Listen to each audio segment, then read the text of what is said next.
Hi, Eric. Tough result today. What did you think about the team's willingness to go for it in the second half? I thought it was good. I think on the road, it's always really challenging in MLS. I think in these conditions against a team like that who likes to dominate the ball, I thought we gave a really good account of ourselves in the second half. I think even after the first 10 or so minutes, I thought we were pretty good in the game for the most part. I thought we had control. I thought we created chances. Obviously, they had a fair amount of shots, but I also thought that we in the second half had some really good chances to score. I think we hit the post 3 times, maybe it felt like, and some other big chances as well. So I think anytime you go on the road and can create chances like that is always a good sign. All right, we'll do Adam next. Eric, obviously a little bit tough just to have I'll let me mute myself over here. A little bit tough when you have Christopher Velde playing on the right wing. How do you sort of build chemistry on the fly with him? I don't think it's particularly tough, to be honest. I think he's a really good soccer player, so it makes it pretty easy to play with him. I think he's a different profile than some of the other guys we have. He's probably more similar to Anthony than Amati, where he's more of a slasher. He's a guy that likes to run behind, which is good. I think in the first half, in the early part of the second half, you saw him get that pocket run a couple times, kind of out, a little inside-out run that we talk about and like to play, and did a really good job. I think works really hard defensively, which makes it easy. They present some challenges kind of with the rollout that they like to do. I thought he managed it really well with Jal on that side, so yeah. All right, we'll do Sam next. Hey, Eric. You're put in a tough spot starting for Juan Mascara in this match. What were some of the messages that the coaches gave to you going into this game and kind of how they expected you to play, and how did you feel you kind of executed that out there? Thanks.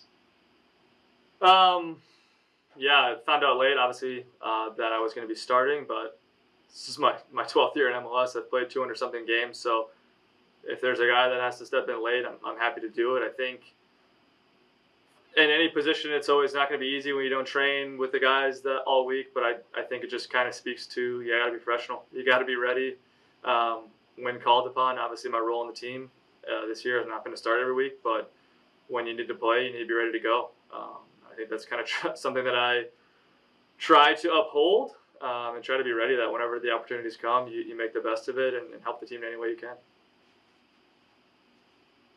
And the last question is going to be from Alex.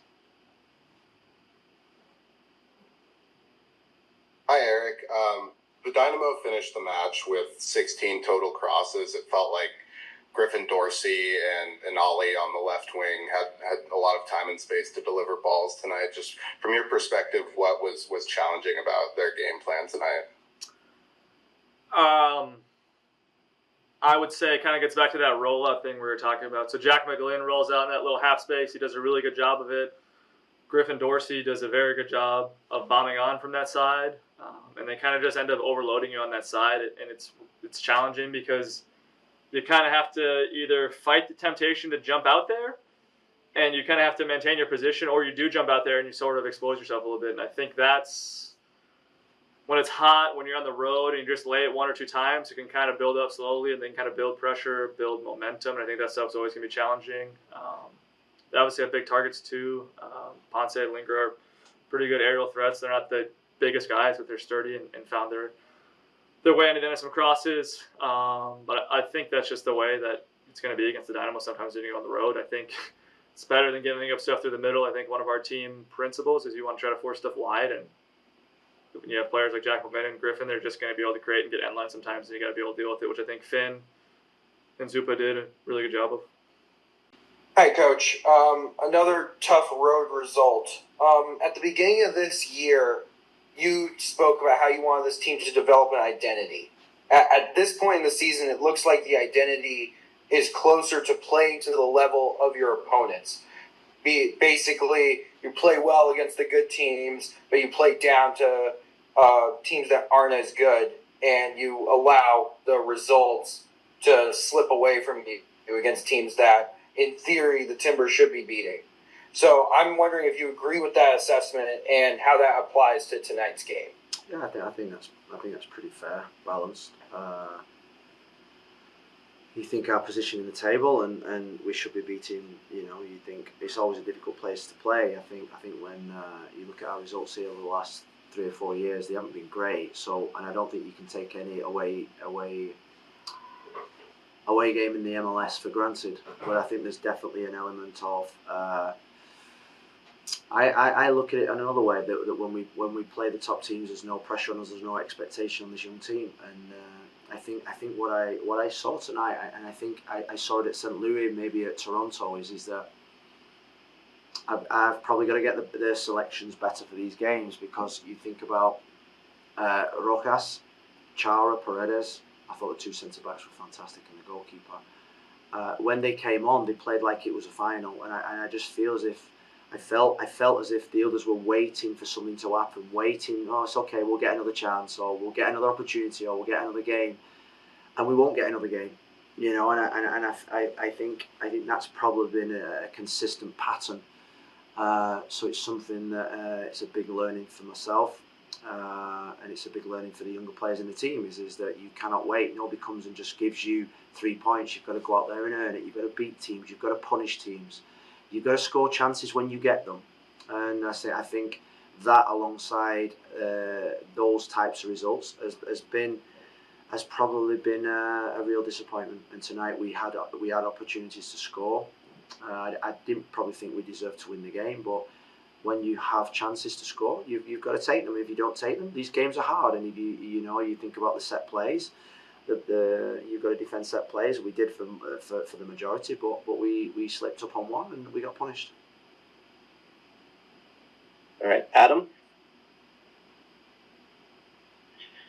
Hey Phil, it seemed like Christopher Valdo was sort of on an island at times out there on the right wing early in the game. What did you make of his performance, and also linking up with David Acosta, and also without Juan Mosquera? How did that impact the attack? Well, we lost both our fullbacks yesterday, so that was disappointing.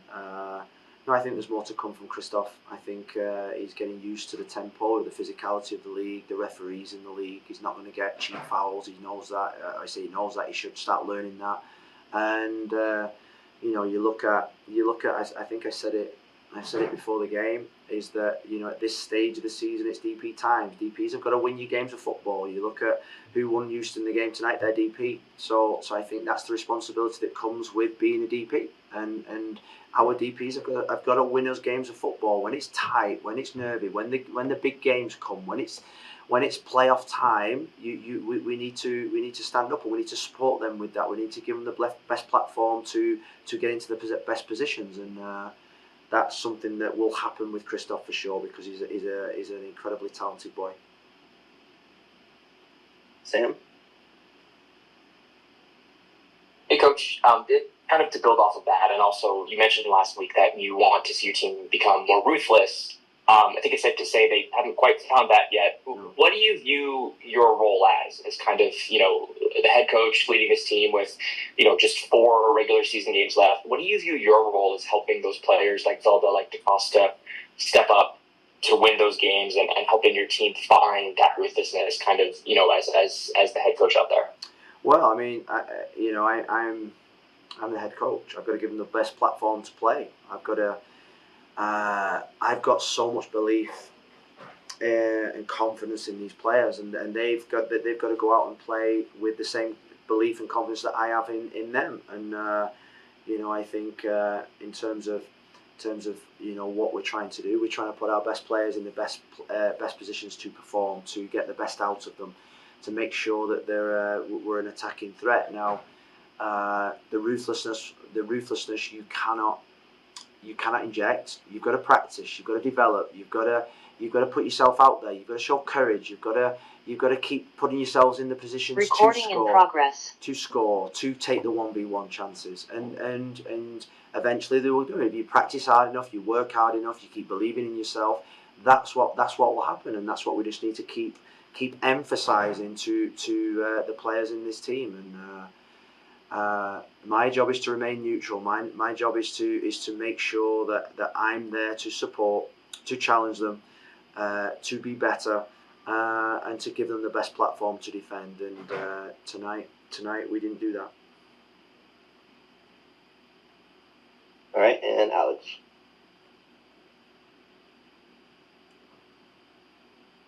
Phil, Houston finished the match with 16 crosses. Obviously, not having Jimmer or Juan there is a big part of the fullback or the delivery from wide. But just what did you make of Houston's game plan and the space and freedom that the likes of Griffin Dorsey and Nolly and Jack McGlynn had outside the box? Well, they're a team that crossed the ball. I didn't think we passed the ball well enough in the first half. I didn't think we started the game well enough. I thought we started as if it was just going to be a friendly game of football, and that was my anger at half time. It wasn't a friendly game, like a scrimmage. It was the real deal. We're 4 or 5 games to go. We've got to get out the blocks. We've got to keep possession of the ball. Too many times we give possession of the ball away. Sloppy passes. And so when you give passes away, you are open to the counter-attack, and their crosses came off counter-attacks of us giving the ball away. We didn't sustain any attacks in the final third. And that was my anger, and we knew we were going to have to defend crosses. You know, McGlynn, Dorsey, the players that put crosses in, they did at Providence Park. We defended against them at Providence Park really well. Our centre-backs were magnificent tonight defending crosses, and the goalkeeper as well. So, they didn't score from any cross apart from a set play. So you'd say that we did a really good job on defending 16 crosses. Away from home, you're going to have to defend crosses against Vancouver. We're going to have to defend crosses.